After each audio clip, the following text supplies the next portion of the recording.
So to start off with, can you tell me a little bit about how you heard the news that you were given this medal and what your reaction was at the time? It was actually found out on what would have been Lisa and my 20th anniversary of our Holy Union. And I was quite shocked because I had no idea I was even nominated for this prestigious honor. And it also, again, reaffirms that all my speaking out over these last 4.5 years is important, was important, continues to be important for equality for all of us.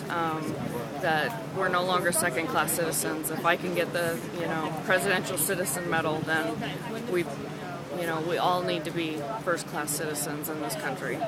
And now that you're here on the White House grounds, tell me a little bit what your thoughts are at this time. I'm really nervous, obviously, for what's to come, and also that I hope I'm worthy of such a high honor from the country. Can you talk to me a little bit about your work that you've done since the death of your spouse and how it's led to the Hospital Visitation Rights Memo and this point?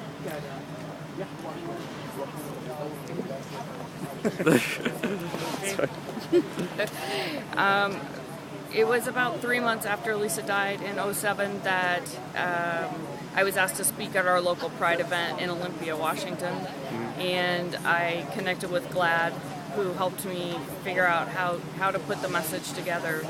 And then once the words came out, it was so natural after that what happened to our family was so wrong. Lisa died completely alone. For 8 hours, our children and myself were barred from her bedside for no other reason than we were gay. And so she died completely alone, and no one should have to die alone in this country if they have family there. And I feel like I've said it since the beginning, I have felt like a failure to Lisa because our vows were, in sickness and health, and I wasn't there at the time she most needed me. And so speaking out was somewhat of a way to get it out to the community that this happens. We need our paperwork, but this also needs to change, and that's what President Obama, along with Secretary Sebelius, was able to do, and I'm so grateful for that. Do you think that the Hospital Visitation Rights Memo that President Obama issued, did that sufficiently address the issue, or is more work needed?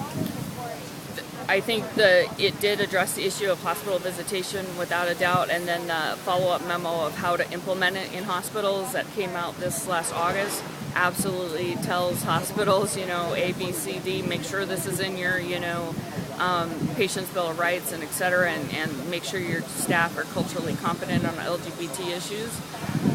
I think the one area that still is kind of a little gray is if the patient comes in incapacitated and the documents aren't there ahead of time like ours were, though it didn't help us. So, there's still work to do, and Secretary Sebelius admits that there's still plenty of work to do. But this is a great first step, and it's Lisa's legacy.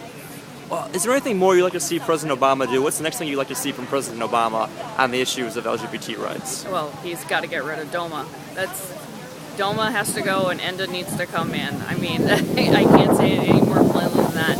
The more patchwork of rights that we have across the country, the more of a problem it's going to be. So DOMA has to go, and it's as simple as that. Thank you so much, Ms. Langbehn. I really appreciate it.